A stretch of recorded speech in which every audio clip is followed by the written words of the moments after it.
ओम नमः शिवाय, हर हर महादेव। आप सबको पता है अमावस्या की बहुत खास तिथि आ चुकी है। ये खास तिथि क्यों है? क्योंकि इस दिन पड़ रही है वट अमावस्या, वट सावित्री व्रत।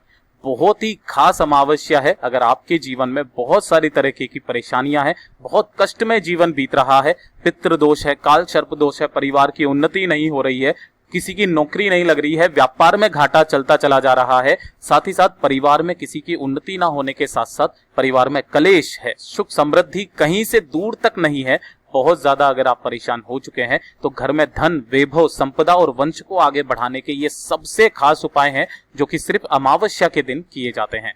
पूज्य गुरुजी की कथा से सुनकर के आज के इस वीडियो में मैं 3 महा उपाय ऐसे बताने वाला हूं जो कि आपके जीवन को बदल के रख देंगे। हर अमावस्या को आपको ये वाले उपाय जरूर से करने चाहिए। आपकी जो भी मनोकामना होगी वो सारी जरूर पूरी होगी। ध्यान से देखिएगा, पूरा समझने की कोशिश जरूर कीजिएगा। परंतु उससे पहले आप सबसे एक छोटी सी गुजारिश, जो लोग पहली बार आए हैं चैनल को सब्सक्राइब जरूर कीजिएगा।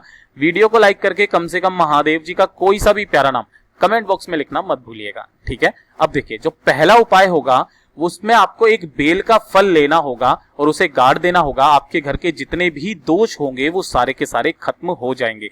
ये किसके लिए होता है? आप कुछ काम करते हो, उसमें सफलता नहीं मिलती है, कहीं ना कहीं आपके पितृ नाराज हैं, कहीं ना कहीं आपके पितृ दोष है। और अगर पितृ दोष नहीं भी है तो भी ध्यान दीजिएगा, मात्र आपको ये वाला उपाय करना है। आपके जो भी अनावश्यक दोष, राहु केतु जो भी लग रहे होंगे वो सारे दूर रहेंगे। आप जिस काम में भी हाथ डालोगे वो सफल होगा ही होगा, आपको सफलता प्राप्त होगी ही होगी।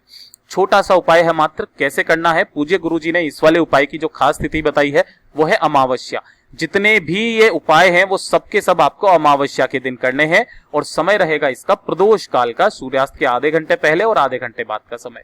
ध्यान से देखिएगा करना कैसे होगा। सबसे पहले आपको इस तरीके का एक बेल का फल ले लेना होगा, ठीक है ना। बेलपत्री के पेड़ पर जो फल आता है वो बेल का फल हो गया। इसको आपको ऊपर से यहां से थोड़ा सा काट लेना है, इतना सा हिस्सा काट लेना है और चम्मच या चाकू की मदद से इसके अंदर का जो भी ये गूदा होता है ना, इस गूदे को आपको बाहर निकाल देना है। निकाल दिया।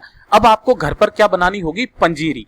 काफी सारे लोग बोलेंगे हमें पंजीरी बनाना नहीं आती है, तो मैं बता देता हूं कैसे करके बनती है। ध्यान दीजिएगा, आपको गेहूं का आटा लेना है और उस गेहूं के आटे में आपको थोड़ा सा मिलाना होगा गाय माता का घी, ठीक है। और इसे दोनों को आपको सेक लेना होगा, है ना, सेकना होगा। जब सिक जाए ये अच्छे से ब्राउन ब्राउन हो जाए, उसके अंदर आप इसमें ड्राई फ्रूट्स, काजू, किशमिश वगैरह डाल देना और साथ ही साथ आपको डाल देनी होगी शक्कर, ठीक है।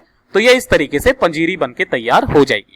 हो गई पंजीरी तैयार। तो जो पंजीरी तैयार हुई है, जो आपने इस बेल के फल को काट करके इसका गूदा अंदर से बाहर निकाला है, इसके अंदर उस पंजीरी को आपको भर देना है, ठीक है ना। भर दी पंजीरी और ऊपर से इस ढक्कन को लगा देना और प्रदोष काल में चले जाना सीधे। कहां पर? पीपल के वृक्ष के पास। परंतु उससे पहले ध्यान दीजिएगा, इस बेल के फल को आपको अपने पूरे घर में, हर एक कमरे में, हर एक स्टोर रूम में आपको घुमाना है। बाथरूम को और जो शौचालय होता है उसे छोड़ करके हर कमरों में आपको इसे घुमा देना है और परिवार के जितने भी सदस्य हैं उनसे आपको इससे स्पर्श करा करके पहुंच जाना पीपल के वृक्ष के पास प्रदोष काल में, ठीक है। अब ध्यान से सुनिएगा, पीपल के वृक्ष के पास में जाकर के आपको उत्तर दिशा की तरफ मुंह करके खड़ा हो जाना है। यहां पर खोदना होगा आपको एक गड्ढा, ज्यादा से ज्यादा 1 हाथ नीचे का, ठीक है ना। और उसके नीचे इस पूरे के पूरे फल को गाड़ देना होगा अपने पितरों का स्मरण करते हुए। 2 मिनट यहां पर आपको खड़े होना है। गाड़ करके ऐसा गाड़ना कि वो निकले ना, ये ध्यान रखिएगा, कोई कुत्ता वगैरह खोद करके निकाल ना ले, अंदर तक गाड़ना। 2 मिनट यहां खड़े होकर के आपको अपने पितरों का स्मरण करना है और उनसे आपकी विनती करनी है कि परिवार की वो मदद करें, उनकी उन्नति में साथ दें। जो भी उनके दुख, दस्त या कष्ट हैं उनको हम लोग करेंगे और ये वाला उपाय हम हर अमावस्या को करेंगे। ऐसी विनती करके आप वापस अपने घर पर आ जाइए और आप देखिएगा, जब से आप ये उपाय करना स्टार्ट कर दोगे, आपके पितृ देवता आपके घर की उन्नति को उस प्रगति पर ले जाएंगे कि आपने सोची भी नहीं होगी। बिना बैठे काम बिगड़ जाते थे, आप जिस कार्य में हाथ डालते थे वो बनते ही नहीं थे, कितने सारी मुश्किलें थी। इस उपाय को कर लीजिए, हर अमावस्या के दिन आपके सारे काम बनते चले जाएंगे। हो गया पहला उपाय। दूसरा उपाय बताता हूं जो कि आपको पानी में डाल करके मात्र पी जाना होगा। देखिए, ये वाला जो उपाय है आप अमावस्या के दिन भी कर सकते हो, साथ ही साथ प्रदोष के दिन भी। गुरुदेव ने ये दोनों खास स्थितियां इस वाले उपाय के लिए बताई है। यह है रोग मुक्ति के लिए। किन लोगों के लिए है? ध्यान से सुनिएगा। कई बार क्या होता है कि हमारे घर में कोई ऐसे व्यक्ति बीमार हो जाते हैं जिनको बहुत दवाइयां चेंज कर लेते हैं, लेकिन वो दवाइयां लगती ही नहीं है। सुबह भी दवाई खा करके होती है हमेशा बीमार रहते हैं, जो भी दवाई लेकर के आते हैं वो अपना असर ही नहीं करती है, ठीक है ना। तो उसके लिए ये सबसे ज्यादा खास उपाय है। दूसरा, अगर आपके घर में कोई बड़ी बीमारी प्रवेश ना करे, उसके लिए भी आपको ये वाला उपाय करना होगा। हर अमावस्या और हर प्रदोष के दिन आप इस वाले उपाय को जरूर कीजिएगा। ध्यान से देखिएगा, सबसे पहले आपको इस तरीके से एक बेल का फल ले लेना होगा। ले लिया एक बेल का फल, ठीक है। कब करना है ये? अमावस्या या प्रदोष के दिन। किस समय पर करना है? प्रदोष काल में, ठीक है ना, सूर्यास्त के आधे घंटे पहले और आधे घंटे बाद का समय। आपको इस तरीके से एक बेल का फल ले लेना होगा। अब जब आप इस बेल के फल को तोड़ेंगे तो इसके अंदर का ये गूदा निकलेगा ना, कुछ इस तरीके का, है ना। इस तरीके का आपको ये गूदा निकाल करके पूरा इसका खोपटा खोपटा जो ये बाहर का आवरण है ना, इसको तो आप यहीं पर रख दीजिए, छिलका, और अंदर का गूदा लेकर के इसको आप किसी भी पानी के अंदर गलाने के लिए डाल दीजिए, ठीक है। जब ये पानी में 2-3 घंटे तक अच्छे से गल जाएगा, अपने ही हाथों से उसको अच्छे से मथ दीजिए, जिससे कि ये पूरा का पूरा, है ना, एक तरीके से शेक बन जाएगा, जूस बन जाएगा। किसके? बेल के फल का। बेल के फल का एक जूस बन जाएगा ये, ठीक है। इसे आपको एक स्टील के पात्र में लेकर के पहुंच जाना होगा प्रदोष काल में महादेव जी के मंदिर शिवलिंग के पास, ठीक है। अब इसको उपाय को 2 लोग कर सकते हैं। एक तो वो व्यक्ति जो बीमार व्यक्ति है वो खुद आएगा, तो वो तो आराम से कर लेगा, उसे किसी चीज की जरूरत नहीं है। अगर उसके परिवार का कोई दूसरा सदस्य इस उपाय को करता है तो उस बीमार व्यक्ति का नाम और गोत्र बोल करके करना होगा, ठीक है। तो ध्यान से देखिएगा, आपको यहां पर पहुंच करके उत्तर दिशा यानी कि नॉर्थ डायरेक्शन की तरफ खड़ा हो जाना है, और जो आपने बेल के फल का जो रस है, वो जो लोटे को आपको यहां पर महादेव जी की शिवलिंग के ठीक ऊपर लेकर के जाना होगा, और धीरे धीरे करके महादेव जी की शिवलिंग के ठीक ऊपर ओम नमः शिवाय, श्री शिवाय नमस्तुभ्यम, पंचाक्षरी मंत्र या षडाक्षरी मंत्र, जो भी मंत्र आपको आता है उसका स्मरण करते हुए उस पूरे के पूरे जल को या पूरे के पूरे गूदे के रस को आपको यहां महादेव जी की शिवलिंग के ठीक ऊपर समर्पित कर देना होगा। जब समर्पित होने के बाद में ये जलाधारी के नीचे की तरफ आने के लिए टपकेगा, यानी कि यहां से गिरेगा, तो आपको उसी पात्र में थोड़ा सा इसे इकट्ठा कर लेना होगा। जितना भी आप इकट्ठा कर सको कर लेना, ठीक है। ये इकट्ठा हो गया। अब यहां पर जब आप चढ़ाएंगे तो देखिए, अगर आप खुद बीमार हैं, अपने लिए कर रहे हैं तो कोई बात नहीं। अगर आपके परिवार का कोई सदस्य के लिए आप करते हो जो कि बीमार है, तो उस व्यक्ति का नाम और गोत्र बोल करके आपको करना होगा, जो व्यक्ति बीमार है, ठीक है। ऐसा करने के पश्चात यहां से ये जो भी आप रोक पाओगे इसे लेकर के आपको घर पर आ जाना होगा। जब आप घर पर आओगे तो जो भी बीमार व्यक्ति जब भी दवाई लेता है ना, तो दवाई खाने से जस्ट आधे घंटे पहले इसकी 1 चम्मच या 2-4 बूंदे आप उसको पिला दें।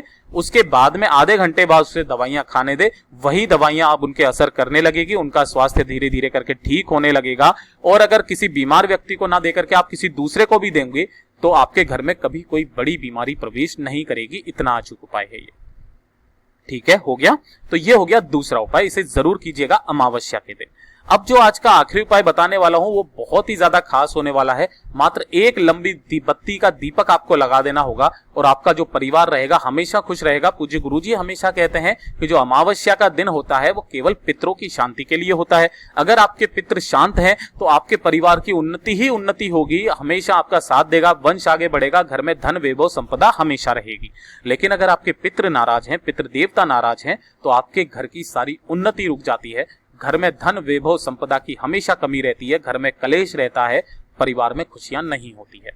उसके लिए आपको यह वाला उपाय जरूर करना होगा। ध्यान से सुनिएगा, अमावस्या के दिन ही करना है। किस समय करना है? प्रदोष काल में करना है, ठीक है, प्रदोष काल।